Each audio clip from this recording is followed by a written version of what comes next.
My sister stole my wedding fund, and I didn't just sit back and let it slide. No, I took something from her, something she had dreamed of for years. She thought she could take my future from me, but I made sure she lost everything she had worked for. It's not easy to admit, but honestly, the satisfaction I got from pulling it off was worth every second. My sister stole my wedding fund, and I didn't just sit back and let it slide.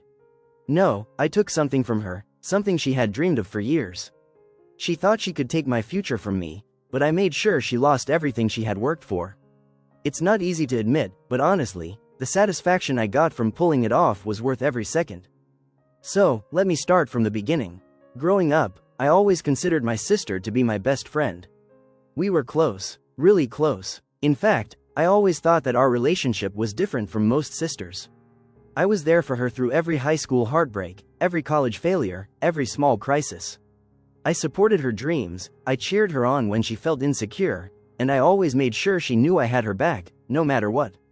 I thought that's what family was about, right? Supporting one another through everything. But apparently, I was wrong. When I got engaged to my boyfriend, Mark, I couldn't have been more excited. We'd been together for 3 years, and I knew he was the one. The idea of planning our wedding felt like a dream come true. I started budgeting for it right away. I was determined to have the perfect wedding, nothing extravagant, just something simple and beautiful, with all the little touches that meant something to us. But as the months went by, I started noticing something odd.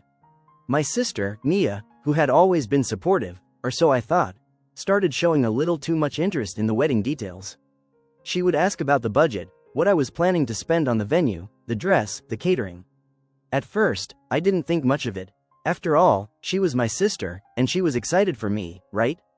Wrong. I never suspected anything at the time, but I now realize that Mia was eyeing my wedding fund, waiting for the perfect moment to strike. And that moment came when my fiancé and I ran into a bit of financial trouble. Mark lost his job unexpectedly, and we had to adjust our budget. It wasn't a huge deal, but I did have to dip into my wedding fund to help cover the bills. I made sure to tell Mia about it because, well, she was my sister. I thought she would understand. But while I was working to adjust the budget and keep everything on track, I had no idea that Mia had been helping herself to my savings. It wasn't until a week later, when I went to check my wedding fund, that I realized something was horribly wrong. The money I had saved up was gone. Every last penny. When I confronted Mia, she denied it at first. She claimed she had no idea what happened to the money. But when I pushed harder, it became clear, she had taken it. She needed it for something important, she said. I wasn't the only one with dreams, she reminded me. She had been saving up for her own wedding too, you see, and she was desperate. I felt the blood rush to my face. Mia had known how hard I had worked for that money, and she still took it. She had taken everything I had saved up for my wedding without a second thought. I was crushed, betrayed, furious, and in that moment, I knew I couldn't let her get away with it. Looking back, I should have known something was off. Mia and I had always had a bit of a strained relationship, but it wasn't always obvious. On the surface, she was the charming one, the one who could get away with anything because she always knew exactly what to say and how to act. I was the quiet, responsible one, always focused on doing things right, making sure everything was in order. Growing up, Mia got away with more than I could count, whether it was getting out of doing chores, taking my things without asking, or skipping out on family obligations. And every time she did, I let it slide. After all, she was my sister, and I thought we'd always have each other's backs. But as we got older, I started to see a pattern. Mia was always the center of attention. She had this way of making everything about her, and everyone seemed to just let her take the spotlight. I was fine with it at first, just chalking it up to her personality. But over time, I began to feel like she took advantage of the fact that I was always there, always supporting her, always doing the right thing while she did whatever she wanted. Our parents never helped with the imbalance. I was the one who always followed the rules, took care of the details, and kept everything running smoothly in the family.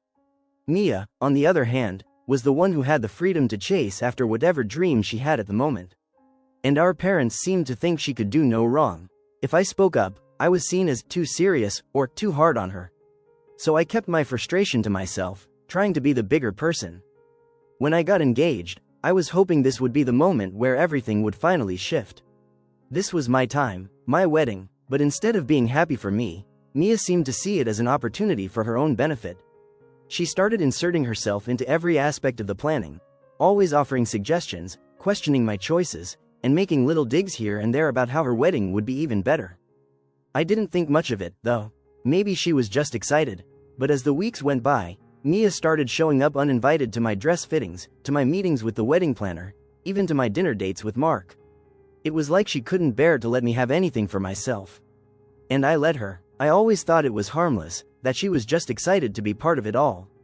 But in reality, she was slowly taking over. And then, the wedding fund. I told her about my situation, how Mark lost his job and how I was adjusting the budget to keep the wedding dreams alive.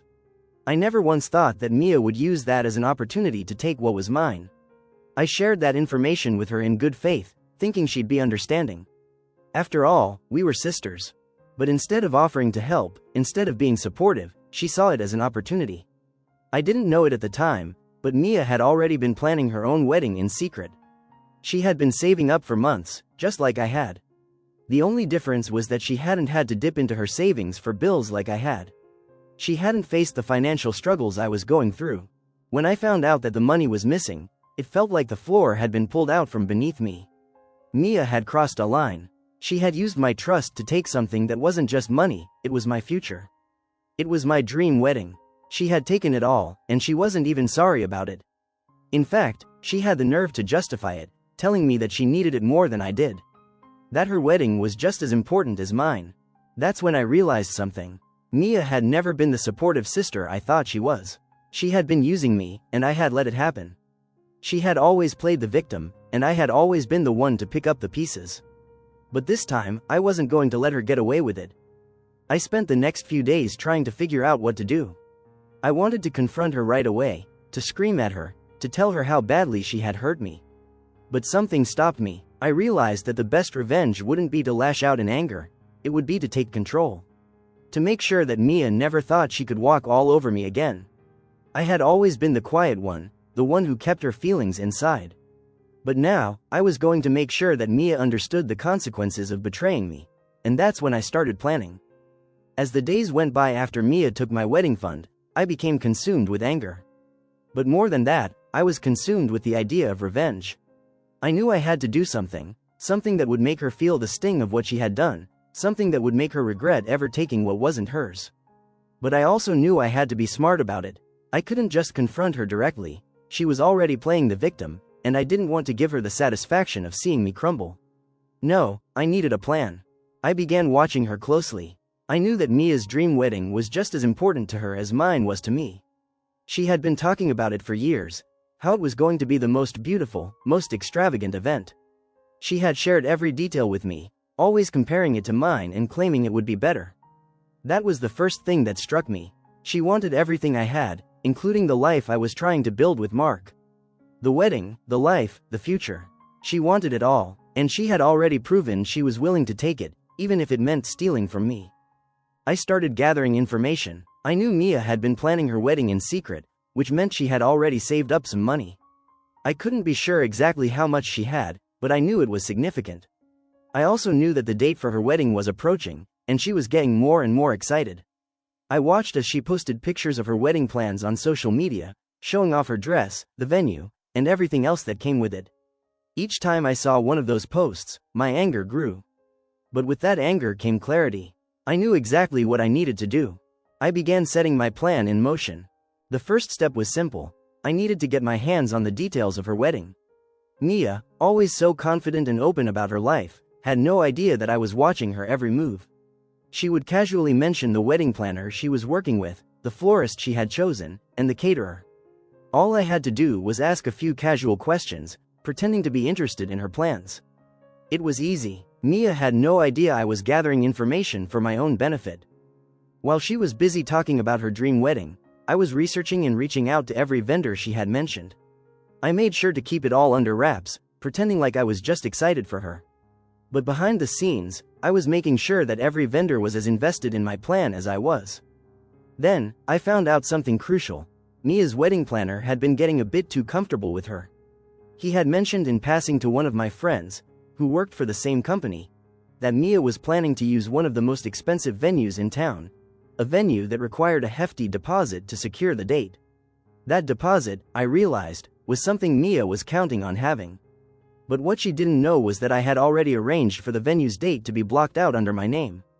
I couldn't wait to see her face when she found out that the venue she had picked for her dream wedding was no longer available. I knew Mia would be furious. She had always been so proud of her plans, so sure that everything would work out in her favor. But when the date was taken away from her, she would realize that the tables had turned. It was the first part of my plan, and I couldn't help but feel a small sense of satisfaction. Next came the dress. Mia had been raving about how she had found the most stunning wedding gown, one that would make her the center of attention. She was so proud of it, and she had shown me picture after picture of it, hoping to get my approval. But what she didn't know was that I had contacted the boutique where she had bought it.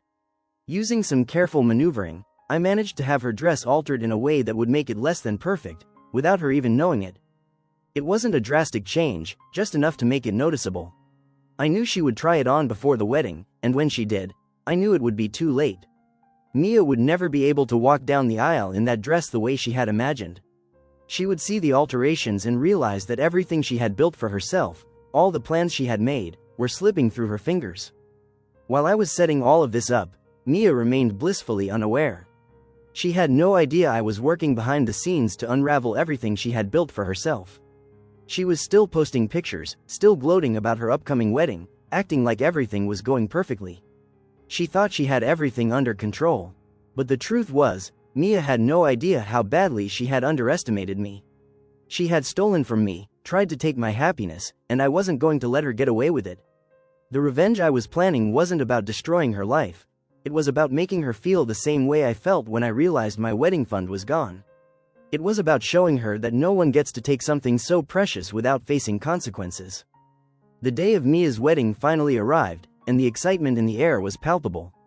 The venue she had dreamed of was now off limits, replaced with a less than ideal backup location that she had reluctantly settled for. The dress that she had been boasting about for months? It was altered in ways that only a bride would notice, leaving her with the option of either facing the embarrassment of wearing a dress that didn't quite fit or desperately scrambling for a last-minute replacement. I, on the other hand, was calm. It was a little strange to feel so composed after everything that had happened, but the satisfaction I felt knowing that I had the upper hand in every aspect of her perfect day was almost too much to bear. As I slipped into my own wedding dress, my dress, the one I had dreamed of since I was a little girl, I couldn't help but think about how long Mia had been taking everything from me. Today was my turn to make sure she understood the consequences of her actions. But I wasn't the only one who was aware of the changes. Word had spread about the venue and the dress issues.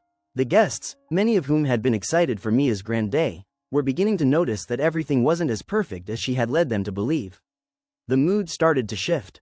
The whispers began, and I could see that Mia was starting to realize that things weren't going as smoothly as she had hoped. When I arrived at the venue, I walked in with my head held high, my wedding dress shining and my confidence unwavering. Mia was busy rushing around, trying to deal with last-minute issues.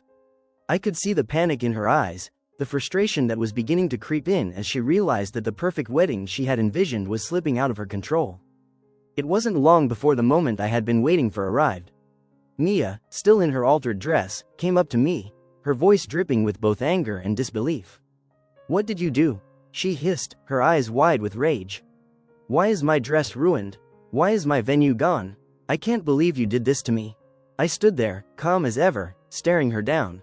"You took my wedding fund, Mia. You took what was mine, without even thinking twice. Now you're seeing what happens when you mess with me." I wasn't yelling, I wasn't screaming, I was just stating the truth. The truth that she had betrayed me, taken my hard-earned savings, and ruined something I had worked so hard for. "You think I'm the bad one here?"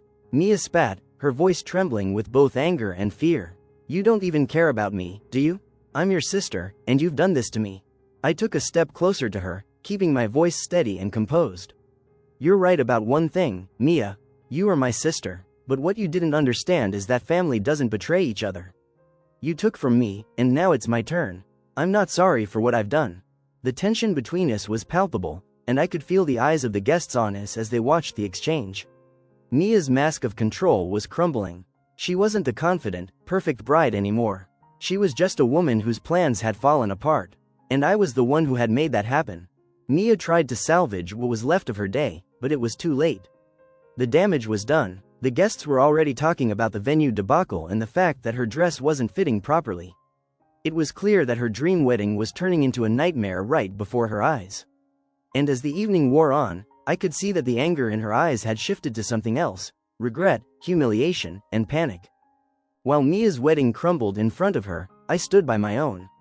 I wasn't even thinking about what had happened to her anymore.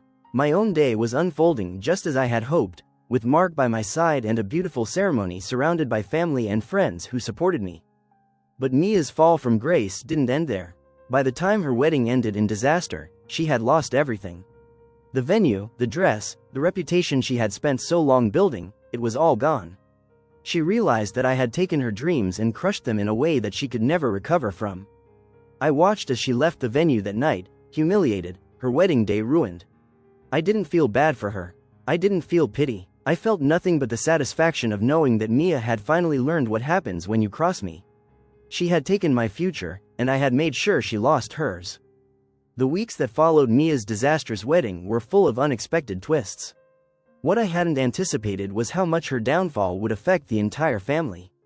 I'd always been the quiet one, the one who put up with everything. Mia, on the other hand, had always been the star of the show, the one who could do no wrong. But as the dust settled from her wedding fiasco, I began to see how deeply her actions had affected those around her. At first, I felt a sense of relief. The satisfaction of watching her lose everything she had taken from me was powerful. I could finally breathe without the constant pressure of her trying to overshadow my life. But as word of the wedding disaster spread, it didn't take long for people to start talking. Mia's so-called perfect life was falling apart, and no one was buying her excuse that it was all a series of unfortunate events. People started to see her for what she really was: selfish, manipulative, and willing to tear others down to get what she wanted. Our parents were the hardest to deal with. They tried to keep the peace, asking me to forgive Mia, to let it go. They didn't understand why I was still so angry. But how could I just forget what she had done? She had stolen from me, taken what was mine, and didn't even have the decency to feel sorry about it. It took a lot of strength to tell them, I'm done with her. I can't keep pretending like nothing happened. Over time, Mia tried to mend her relationship with me. She sent me texts and left voicemails, apologizing for taking the wedding fund. But her apologies were empty. She claimed she had no choice, that she was just trying to make her wedding day as special as mine. But I knew the truth. She hadn't done it out of necessity. She had done it out of greed, out of envy for the life I had, and the happiness I was building with Mark. I wasn't going to let her off the hook that easily. I didn't respond to her attempts at reconciliation. I blocked her on social media, and every time she reached out, I made it clear that I wasn't interested in hearing her excuses. This wasn't just about the money. It was about the betrayal. Mia had shown me exactly who she was, and I couldn't just go back to pretending like nothing had happened. As the months passed, I moved on. My wedding came and went, and I started building the life I had always dreamed of with Mark. Things were better than I could have imagined. I was surrounded by friends who supported me, and the trust I had lost with Mia was slowly being replaced by the strength to stand on my own. I didn't need her approval anymore. I didn't need anyone to validate my choices. I was stronger, more confident, and more independent than ever. As for Mia, well, the consequences of her actions didn't stop at her wedding day. She faced the fallout from the ruined event for months. People started distancing themselves from her, unable to overlook the fact that she had caused such a huge disruption for something as petty as her own selfish desires. She had lost friends, lost the respect of the family, and ultimately, she lost the one thing that had always been her fallback: her ability to manipulate those around her. A year after the wedding disaster, Mia made one final attempt to win back my trust. She sent me an email, apologizing for everything, acknowledging how wrong she had been, and admitting that she had made a huge mistake. I read it, and for the first time, I didn't feel any anger. I felt indifferent. You did what you did, Mia, I replied. And now, you have to live with the consequences. I'm done. I'm not holding on to this anymore. That was the last contact I had with her. I don't regret what I did. It was the hardest decision I've ever made, but it was the right one. Mia had crossed a line that couldn't be uncrossed. I've moved on to bigger and better things, and my life is far richer for it. When I look back at the whole situation, I realize that sometimes, standing up for yourself means taking control and making the tough choices. Mia thought she could take my future from me, but in the end, it was her that lost everything. And as I sit here today, watching my life flourish, I can honestly say that I've won.